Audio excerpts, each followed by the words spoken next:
everybody, it's Bumps the Night here with another Goosebumps The Vanishing review. Today we're talking about episode 3, The Haunted Car. Couldn't help it, I have a Haunted Car shirt. 2000s merch is hard as hell to find, especially nowadays. The fact that I was able to find this in the wild, I mean, look at pink Goosebumps slime, The Haunted Car, hashtag Christine. Enough glazing the shirt, let's get down to what we're here to do. So, today we're talking about episode 3 in Goosebumps The Vanishing. This is a continual episodic series written by Robert Letterman. You finish his cuck. Yeah, I'm not a fan, obviously. Not of the series per se, just of him. His perverse take on Goosebumps usually is to be left lacking. Truth be told, I don't think he likes the series. At least he doesn't love the series like he should. It should be given to fans for fans, not this money-hungry bastard. Skip the political opinion on him. I could sit here all day and bash him, but I won't. Let's talk about what we're here to talk about. Let's talk about episode 3. Episode 3 starts out kind of weird. It shows that female character, I think her name is Alex. You know, it's funny. I just watched it, and I can't even, she's not that important. She doesn't stick out to me. Unfortunately, all I know her as is the character that is the possible lesbian, especially after this episode. I had my inklings before, but I don't judge just based on a character's looks.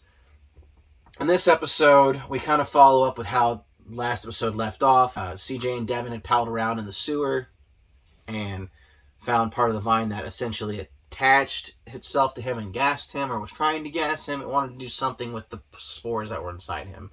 We're still really in the dark about that. But anyway, last episode, Troy got flattened by his own car and then ended up possessing said car. So now it's the Troy-mobile, I guess. We get a flashback to start out with. It shows this girl at a party. She's hanging out with, he looks like a problematic teen. I guess he, fits the part. But essentially, they're using fireworks indoors. Now, she's not one for it. She doesn't seem like she's straight edge, but she sure isn't like one that's wants to start trouble. She's chaotic neutral, I guess, if we're looking at an alignment chart. Essentially, this guy's just kind of like a psychotic little fuck. He's over here playing chicken by taping M80s into duct taping M80s into him and his friend's hands, seeing who can hold it the longest. Then he starts freaking out when he realizes that he won, but he can't get the duct tape off. So being the good person she is, which again, that's where I put the chaotic good or chaotic neutral. She gets the duct tape off his hand. The firework gets yeeted over in the corner. Curtains go up. And somehow she takes the blame for this arson that's taken place because the fireworks were hers, even though she didn't light them off. I'm guessing New York, like California, maybe even Florida, certain parts of the year, certain times, fireworks are illegal. It all depends on rain, dry season, and such. Anyway, burning buildings down is frowned upon unless they're major corporations' headquarters. Cough, cough. We kind of jump to okay, so from there, she gets arrested, and then that lady comes up, who's her mom. It's also the cop that gave Dr. Brewer the clothes from 30 years ago. So, she has connections with the Brewers, but essentially this lady's just I'm not your mom right now, I'm a cop, and you done fucked up. So instead of using her power and pulling strings as a detective to try to get her daughter off, she let her daughter take the hit of the full extent of what she assumed was a crime she committed. However, she didn't commit it. She just took the fall, but she has a code and she's not a snitch, which I guess good on you, but all that, dude. I'm not going to jail for your ass. I don't care how cool we are. Different strokes for different Sheilas, I guess. I'd say blokes, but she's a girl. While this girl is being dropped off at community service, she sees the guy that got her arrested. She sees him across the street, and she wants to talk to him. She wants him to clear her name. And he runs off, and the community service guy's like, listen, if you step another foot off this curb, I will have you jailed. Mind you, she just gets her ankle bracelet, so now she's, I guess it's probation. I'm not really fully, aware with all that stuff. Not, I don't want to sound ignorant, I guess is what I'm going with. So, she has it, and she has a curfew. It makes sense she's doing community service. She's got to leave the house, but I guess if she doesn't check in by 10 p.m. every night in that house, and the bracelet turns green, then it's back to juvie. So, I guess that's how parole works. I'm not entirely sure. I thought that's how house arrest works specifically. But again, I'm not an expert on the situation. So, there's a strained relationship between her and her mother. I understand that. I definitely get her point of view on that. And she's decided that she's going to track down the asshole that essentially screwed her over. So, at first, they have a scene where the cop comes to look at Dr. Brewer's basement and sees it was vandalized. And then he shows her the clothes left behind by Troy and is something weird's going on here. And she's just nah, that's nothing really too weird. I mean, obviously, it's suspect, but that's really about as far as they're taking it. From there, they go and they talk to Joe Jr., Troy's dad, at the automotive shop. And then he notices that the car is fixed because he was going to try to bitch about the car and how Dr. Brewer vandalized it, but the car magically fixed its window at the end of episode 2, thanks to Troy's ghost, question mark? You'll see. Anyway, the dad's worried. Troy's not picking up. Frankie hasn't seen him because they call and check with her. So now Troy's missing. It's like, oh shit, that's kind of a problem. So, from there, they park the car on the street. The girl who went to juvie sees this and sees they put the keys, which, it's fucking New York. What are you doing? I'm sorry, but no. Unbelievable. One of the few things it takes away from the series, and granted, obviously, it's not a shot-for-shot of believability. In New York, you're not putting your keys in your visor. This is not 1950. Nice try. This is not the country. Way out where no one lives. Nice try. She sees them put keys in this, and she's like, okay, I'll just take the Oldsmobile. So she takes it, temporarily, to borrow it, and she goes off and ends up finding Cece, who she then blackmails into helping her. She has video of Cece stealing from a convenience store, so Cece's like, alright. And then they kind of like swap war stories, and Cece finds out that she essentially is an ex-convict because she went to juvie, and Cece threatens to essentially turn her in, and they have like this weird tension where it's like they kind of seem to like each other, but they kind of don't. Once again, don't need a teenage romance. I get you're trying to be inclusive. I don't really personally care what you like or don't like. Just don't really need it. Getting enough from Devin and Frankie. We get a little more backstory as well on Dr. Brewer kind of feeling bad about how him and his brother kind of ended things.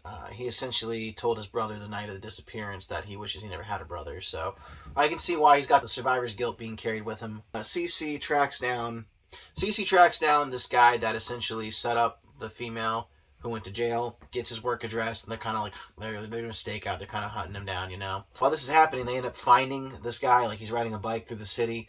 And then the girl who went to juvie starts kind of gaining on him with the car. The car's kind of like pushing. And then the haunted car, it takes control of itself and starts like gunning towards him, going 30, 40, 50 miles an hour. Kind of runs him off the road with his bike, which in turn upsets Cece. And she, instead of them essentially hitting him, Cece grabs the wheel and jerks the car into a light pole, causing them to wreck.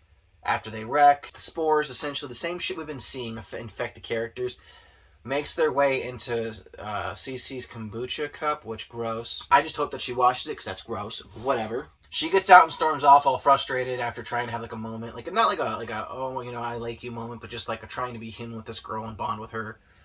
And it kind of blows up in her face, so she's like, yeah, no, fuck all this, mate. And she dips, leaving this girl in the crashed car, which just looks super bad.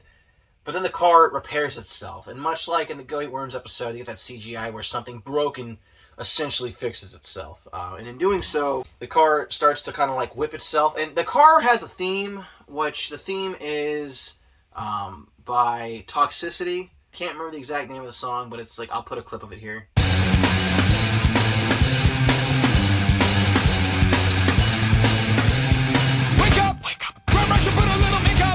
I get it. It's an angsty, like, hardcore teen song-ish. I remember being a teenager and liking it. Yeah, I know. I'm that old. But anyway, the car essentially just, once again, it's like, this is like the second or third time the car has shown that it has sentience. It knows what it's doing. It's choosing.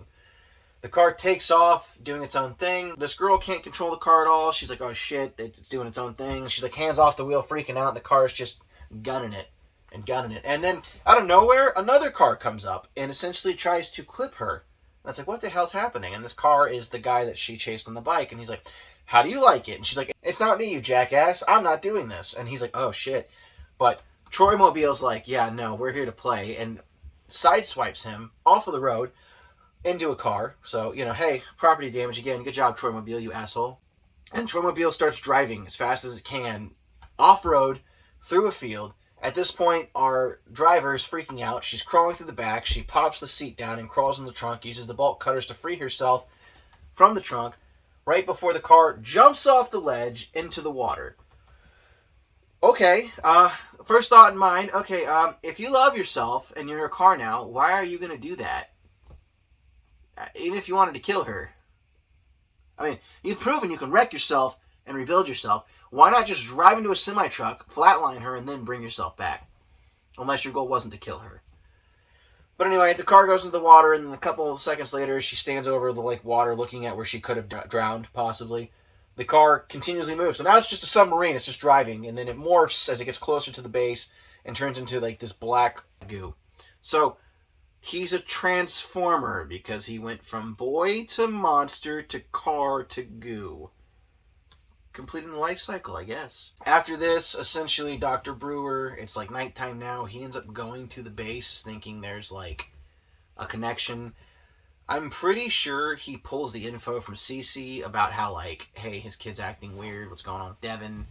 And Cece's just like, she kind of spills the beans. So Dr. Brewer's like, all right, I'm going to go. And he ends up going to where Maddie died. Because he believes there's a connection with the plant and everything he saw in the bulb and Maddie's death. And he thinks that Maddie may have been eaten by a plant at this point. He's not really sure, but he's kind of investigating. While he's investigating, he comes across Naked Troy. So now Troy's human again. He's no longer plant goo man. He's no longer car mobile Troy. He's just human again. But I'm only human after all. Weird. So Dr. Brewer goes into the sewer, where he heard from his daughter that his son had gotten like pulled into it or fell down it. He sees the manhole's just open a little bit, so he goes down there. He gets the tendril that had choked his child, takes it downstairs, cuts it open. # green blood, or it looked green, but it's not. It's more like a black gold. Still just getting symbiote vibes from Venom, but whatever, Once you see something, you see something. It's like the arrow in the FedEx trucks. Once you see it, you can't ever not see it. So anyway, he gets this goo, and it's kind of like a compass now. It points to where essentially he thinks Troy is. He thinks this goo is connected to the bulb, which it is. And so if he follows it, it's going to show him where it is. And the goo leads him all the way back to the fort where Maddie died. He disappeared that night. And that's where essentially he finds himself in the center of the room where Maddie had gotten gassed and melted. And then he finds Naked Troy. He's got a naked, traumatized adult, late teen, early adult, that he brings back with him and they take to the hospital. The episode ends with him calling his cop friend who gave him the clothes, which is this girl's mom who had the car. So nice little circle there. We find out in this episode that she was his brother, Maddie's girlfriend in high school. So they dated for 6 months, and this is what kind of made her become a cop, is wanting to solve his disappearance. So they've got that like layered tier relationship of knowing each other in the past. I'm sure that's going to play more into it later. I don't think it's romantical. I think it's more just like we have common trauma and we're bonding over it, if you will. So yeah, it ends with him taking Troy to the hospital, and then they just kind of drive off. So we flash back to our juvenile who just barely made it back in time. She just makes her curfew by that much. Like, it was real close. 10 o'clock on the dot, she turns green. Her mom saved her. Turns out, she's still a parent, not just a cop. Mom found her, picked her up, flicked on the siren, took her home. They made it just in the nick of time. That's where essentially the mom gets the call about, hey, Troy's been found. While this is all happening, it shows the kombucha cup that she saved because, she has feelings, I guess, or whatever. A yearning or an inkling for Cece. And in the cup, got like that Durad from Sandstorm going on where like the black spores are like just having a heyday in the booch, or what's left of the booch. So it's like, gross. Wash that cup. This is a note to all viewers at home. If you drink out of like a Stanley cup or a Yeti or one of those cups that's reusable, like a Tervis, you're trying to put less waste into the environment, wash your fucking cup. Wash it. Alright, so yeah, that was The Haunted Car.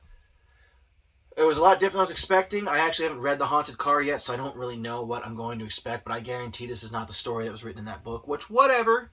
Doesn't have to be a 1-for-1. I didn't say it had to. Was it as good as the first 2 parts of State of the Basement? Not really. Did I hate it? No. Is the story continually staying good? I'd say so. I don't know. I'd say it's about 7. It wasn't great. It wasn't terrible. We're getting little bite-sized nuggets of lore as we go, and that keeps it interesting. I know that they've got that part down on the whole world-building, lore-dropping, and storytelling. Just a little more goosebumps in it, I guess, because, that car was haunted for not even a full 24 hours before. But what happened to the car? That's what I really want to know. Yeah, we saw it break down, but how the fuckity-fuck, magic aside, or whatever this is, how did, whatever you want to call this, organic matter turn inorganic matter into reorganic matter? How did the car transmute itself with him inside it back into him? I need answers, and unfortunately I don't think I'll get them anytime soon because me and my wife are watching this and it's just kind of a step-by-step. So, join me next time as I talk about the next episode, Monster Blood, which this is going to go one of two ways, I can already tell. Yeah, this one seems to be focused on Cece a bit. At least I read the little description before I started it. Something about anxiety. So, guess I'll get back to you on that soon. With that being said, though, I appreciate you sticking through this review with me. I hope you're enjoying my take on The Vanishing. If you are enjoying it, maybe consider clicking some of those buttons down below, like, comment, share, subscribe. Any of those things help me out. If not, that's okay. I appreciate you sticking around and watching it. Regardless, I'll see you in the next one, and have a scary day.